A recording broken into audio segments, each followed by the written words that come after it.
원래가 바로 박히지도 못한 주인의 머리를 두 악당은 마침내 완전히 돌게 만든 다음 가짜 물건을 안겨주고 벼락부자가 된다고 설득을 시키고 그런 끊임없는 고물 매매로 주인을 파산으로 이끌어갔다. 두 사람은 대사에게 브렌타 강가의 별장을 새들게 했는데 그 요금을 배로 치르게 만들고 나머지를 집주인과 나누어 먹었다. 각 방은 모자이크식으로 꾸며졌고 이 나라의 양식에 따라 굉장히 훌륭한 대리석의 둥근 기둥과 모난 기둥들이 있었다. 몽떼기 씨는 그것을 전부 전나무 판자로 말끔히 둘러치고 말았다. 달리 그런 것이 아니라 파리에서는 어떤 방이고 그런 식으로 판자를 붙인다는 오직 그 하나의 이유에서였다. 이것과 같은 이유에서 베네치아에 주재해 있는 모든 대사 가운데 오직 한 사람 그만이 그의 몸종에게 칼 차는 것을 금하고 하인들에게도 지팡이 짚는 것을 금했다. 이런 인간이었으니까 내가 충실하게 근무하고 있다는 그것만으로 내게 반감을 품은 것도 아마 동기는 비슷한 데에 있었으리라. 나는 그의 경멸, 폭은 냉대가 불쾌감에서 오는 것이지 증오감에서 오는 것이 아니라고 생각되는 동안은 끈기 있게 그것을 참았다. 그러나 훌륭한 근무에 해당하는 명예를 내게서 앗아 버리려는 계획이 있는 줄을 알자 금방 나는 이런 근무를 그만두기로 결심했다.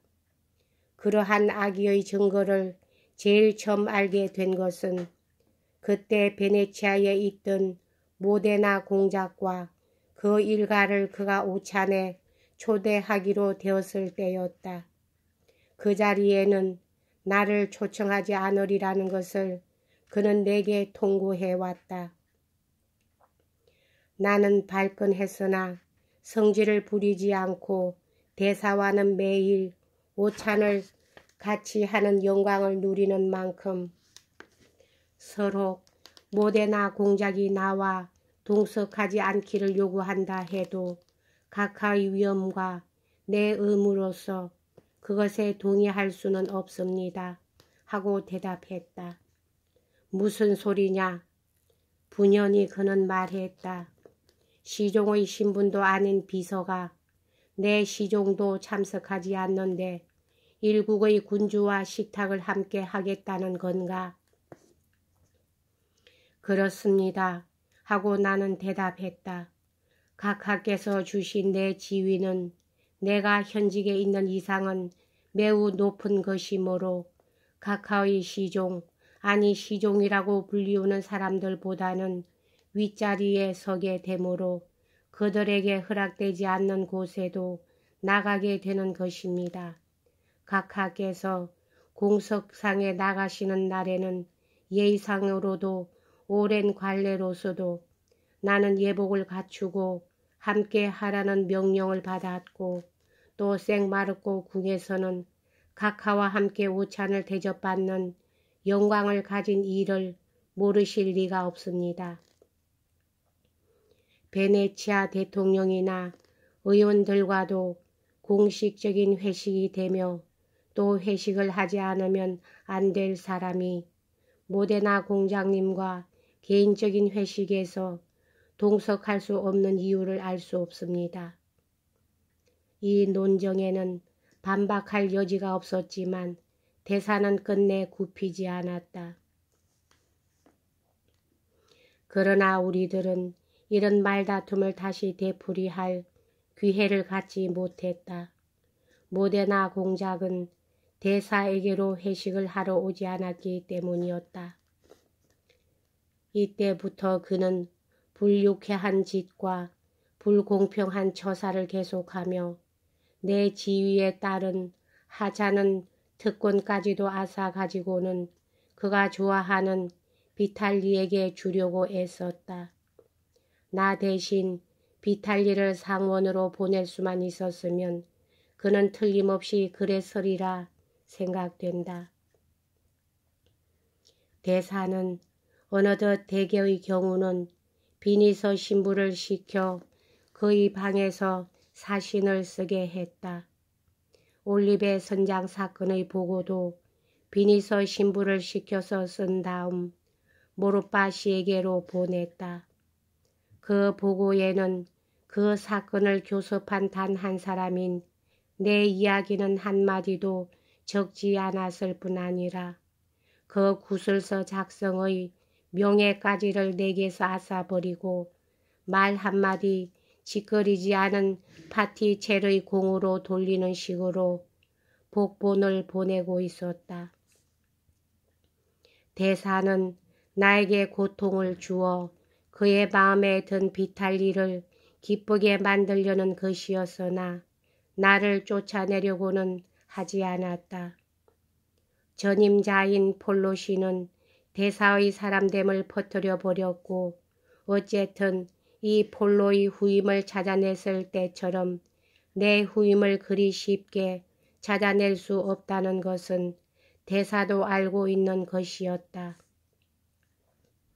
상원에서 받게 되는 회답을 위해서는 이탈리아 말에 능하고 대사가 간섭 하나 하지 않고도 모든 공문서와 모든 사물을 처리하고 대사의 충복 노릇에다가 대먹자는 시종놈들의 비위까지 맞출 수 있는 비굴까지를 갖춘 비서가 대사에게는 꼭 필요한 것이었다.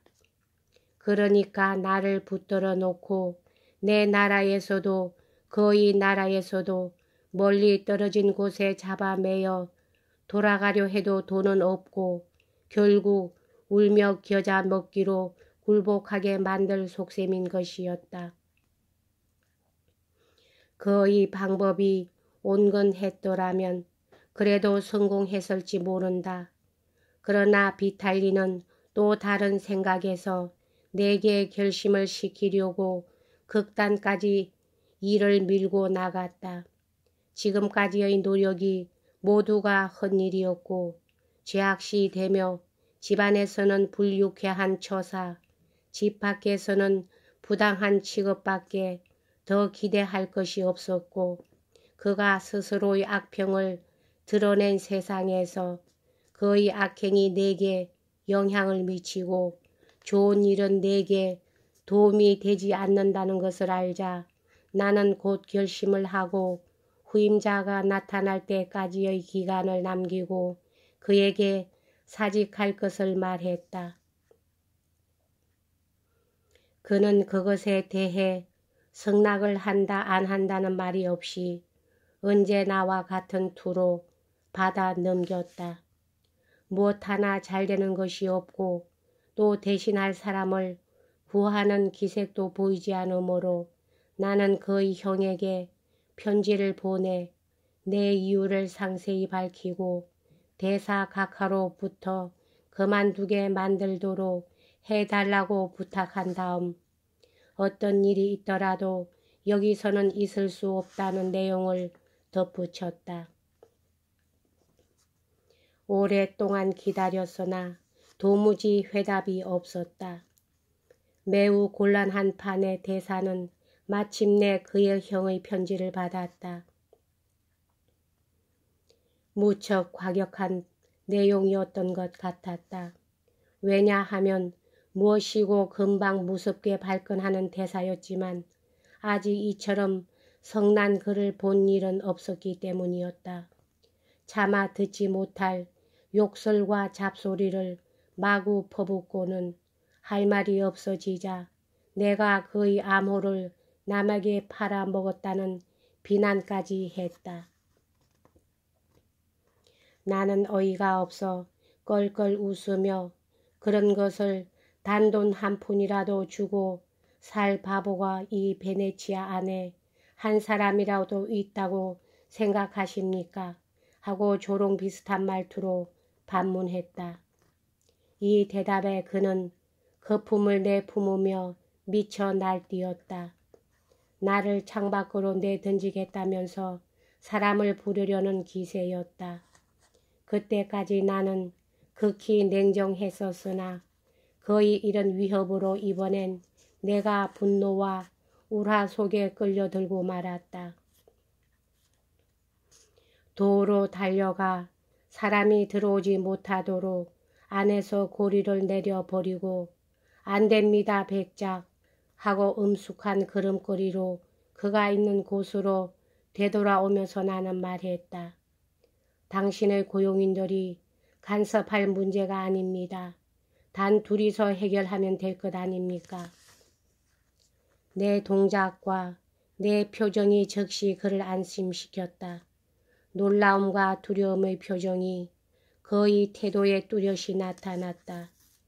그의 경로가 가라앉은 것을 보았을 때 나는 간단히 그에게 하직을 구했다. 그러고는 그의 대답을 기다리지 않고 도로 가서 고리를 벗기고 방을 나와 대기실에 있는 그의 하인들 사이를 유유히 지나갔다. 그들은 언제 나와 마찬가지로 늘어서 있었으나 만일 이때 그들의 편을 들었다면 그것은 대사 쪽이 아니고 오히려 내 편이었으리라고 생각된다. 내 방으로는 가지 않고 나는 곧장 계단을 내려와 두 번 다시 돌아오지 않을 작정으로 그대로 대사관을 나왔다. 여기까지 하겠습니다.